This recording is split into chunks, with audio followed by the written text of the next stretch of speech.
I never thought I'd be the guy posting something like this, but here I am. My name's Jake, and I've been with my wife Emily for about 5 years now. We got engaged last year and everything seemed perfect until the last few weeks. Honestly, I started noticing small things that didn't quite add up, but I shrugged them off. She was more distant than usual, always hiding her phone, and she'd get defensive whenever I asked about her day. I figured work was stressing her out, or maybe she was just tired. Still, there was this gut feeling that something was off, but I didn't want to jump to conclusions. It all came to a head during our wedding rehearsal dinner. That night I was supposed to feel happy, excited even. Instead, I felt like I was walking on a knife's edge. Emily was acting weird, snapping at me, avoiding my touch, and constantly checking her phone like she was hiding something. I remember thinking, okay, maybe she's just nervous or stressed about the wedding, but deep down, I knew something was wrong. I didn't want to ruin the night with accusations, so I kept quiet and told myself to just wait until I got clearer signs. The real shocker didn't come until a few days later when I found out just how deep her lies went. I was cleaning up around the house, nothing special, just tidying up after work, when I noticed her phone sitting face down on the coffee table. It wasn't unusual for her to leave her phone around, but this time, I saw a message notification that made my stomach drop. The message was from a number I didn't recognize, and it was a photo. A photo of Emily lying on a bed, clearly pregnant, with a guy I recognized as her boss, Mark. The message said something like, "Can't wait to see you tonight. Love you." That's when I realized this wasn't just a one-night thing or some harmless flirtation. She was cheating on me with her boss, and she was hiding a pregnancy from me. I felt like I'd been punched in the gut. My mind was spinning. How could she do this? How long has she been lying? I had no idea she'd been carrying this secret the whole time, and I definitely didn't expect to find out like this. The betrayal hit hard, and I was furious, hurt, and completely numb all at once. I stayed up all night just staring at that message, trying to process what I just uncovered. The next morning, I felt like I'd been hit by a truck. I couldn't sleep, and my mind kept replaying that photo over and over. I couldn't believe Emily, the woman I loved, was carrying someone else's kid, her boss, no less. I kept asking myself, how did I miss all the signs? Was she really that good at hiding it? I knew I had to confront her, but I didn't want to do it right away. I needed a plan, some clarity. Still, I couldn't hold back the urge to ask her what the hell was going on. When she came home that afternoon, she looked different, more aloof, almost bored. She whistled as she walked through the door, acting like everything was perfectly normal. I was boiling inside, my fists clenched, but I kept my cool. I told her I needed to talk. Her eyes narrowed and she deliberately sat on the couch, crossing her arms. "What's this about, Jake? You look like you've seen a ghost," she said with that bitchy smirk of hers. I didn't hold back. I showed her the message, the picture, everything I'd found. Her face went pale for a second, then she immediately started to lie. "It's nothing," she snapped, brushing it off. "You're overreacting. That's just some stupid joke or a mistake. Someone must have hacked my phone." She rolled her eyes, trying to make me feel crazy, but I wasn't buying it. I knew better. I looked her straight in the eyes and said, "Who is Mark, Emily? Why are you hiding all this? How long has this been going on?" Her response was even more infuriating. "Oh, please, Jake, you're being paranoid. Just because I talk to my boss doesn't mean I'm cheating. We're colleagues, that's all. You're making a big deal out of nothing. Maybe I've been distant because I'm stressed about the wedding and you're just blowing things out of proportion." That tone, that attitude, she was so dismissive, like I was crazy for even asking. But I knew better. I could see it in her eyes. She was lying, and she knew I knew she was lying. I felt like my world was crumbling. I wanted to scream at her, to shake her and make her admit everything. But I also knew I couldn't just lose it. Not yet. Instead, I told her I was done pretending. I said I needed time to think, to process what I just uncovered. She rolled her eyes again and told me I was overreacting, that I was crazy for suspecting her. That was the moment I realized how deep her betrayal ran. She didn't even care that I knew. She just kept lying, playing her games, trying to gaslight me into doubting myself. My emotions were all over the place: anger, sadness, betrayal. I kept telling myself that I deserved better than this, that I was worth more than a woman who could do this to me. But at the same time, a part of me still loved her, still hoped that maybe she'd come clean. I was stuck in this terrible limbo, and I had no clue what to do next. Over the next few days, everything just spiraled. I couldn't sleep, couldn't eat. Every time I saw her, I felt this giant weight pressing down on my chest. She kept trying to brush things off, acting like nothing was wrong, but I knew better. I saw the guilt in her eyes, the way she'd avoid my gaze, and her constant defensiveness. Every word from her mouth sounded like a lie, and I started to realize she thought she could just lie her way out of this mess, sweep it under the rug. The worst part was that she kept insisting she was not cheating, just working late or talking to people at her job. Yeah, right, that's what she kept saying, but I wasn't stupid. I'd seen her texts, her secret calls. She'd been hiding her phone like it was some kind of dirty secret. And her behavior, it was suspicious as hell. She'd go out with friends, but I'd find her sneaking out the back door or hurriedly deleting messages when she thought I wasn't looking. One night, I decided to do some digging. I snuck into her phone while she was in the shower. I already knew she was lying. She'd said she was at a book club, but her messages told a different story. She was talking to Mark constantly, texting late into the night, even sending pictures. Not just innocent stuff. Either flirty messages, suggestive comments about their future, and even some explicit talk. I couldn't believe the extent of her betrayal. She was carrying his kid, hiding it from me, and still cheating on me. That realization hit me like a punch to the gut. When she got out of the shower, I confronted her. My voice was cold, but inside I was boiling. I showed her her own messages, screenshots I had saved, and her face went completely white. She stammered, tried to deny everything, but I wasn't buying it anymore. I told her I knew about the pregnancy, about her affair, and that I couldn't stay married to a woman who was so willing to lie and cheat. Her reaction? She threw a fit, started crying, calling me crazy, paranoid, and said I was accusing her of murder or something equally awful. She even had the nerve to say, "You're just jealous because I'm more successful than you, and I don't want to be stuck with a boring guy like you." That's when I realized she'd been manipulating me from the start. She was always bitchy, yes, but this was a whole new level of disdain. She acted like I was some obstacle, some inconvenience in her life. Meanwhile, she was out screwing her boss and getting pregnant by him, hiding it all from me like it was nothing. I felt so betrayed, so humiliated. I kept asking myself how I missed all the signs, how I didn't see the greed, the selfishness, the outright disrespect. I knew I had to make a decision. I couldn't keep pretending everything was fine. The love was gone, replaced by this gnawing anger and heartbreak.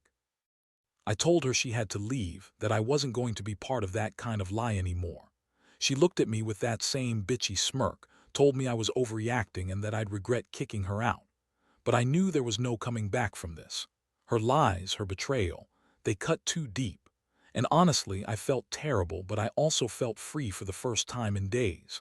After she left that night, I was left in an empty house with my mind racing a mile a minute. I sat on the couch, staring at the spot where she had been just moments before, feeling this strange mix of relief and devastation. Part of me wanted to break down, scream at the unfairness of it all, but I knew I had to keep it together, at least for now. I kept thinking about everything, the lies, the betrayal, her bitchy attitude, and that sickening realization that she was carrying someone else's child. How had I missed all the signs? How could I have been so blind? Over the next few days, I did a lot of soul searching. I kept replaying everything in my head, trying to understand how the woman I loved and trusted could turn into this manipulative, dishonest person. The worst part was the emotional roller coaster: anger, heartbreak, confusion, and even a little guilt. I kept asking myself if I could have done something differently or if I was just naive. But deep down, I knew I was better off without her. I deserved someone who wasn't constantly sneaking around, lying, and hiding her pregnancy. In the quiet moments, I started to realize how much her behavior had affected me. I'd always been the guy who believed in honesty and loyalty, the guy who thought relationships were built on trust. But now, I felt like I'd been punched in the stomach. I was angry at her for lying, angry at myself for not noticing sooner, and angry at her boss for screwing her and getting her pregnant. God, I even felt embarrassed for having been so blind. Every time I thought about her bitchy attitude, her dismissive tone, I couldn't help but feel this burning resentment. Eventually, I knew I had to confront the reality of what was happening. I started making plans to get out of this mess, to move on and rebuild my life. I reached out to some friends, guys who had been through similar heartbreaks, and they told me I wasn't alone. They told me I was better off without her, that she was nothing but a manipulative, selfish woman who didn't deserve my kindness or my love. That advice hit home hard. I realized I didn't want her drama anymore and that I needed to focus on myself. My future, whatever it looked like, had to be better than this. I started to think about what I'd do next. I knew I had to file for divorce, but I also wanted to know more about her pregnancy, about Mark, and what kind of life she was planning to build.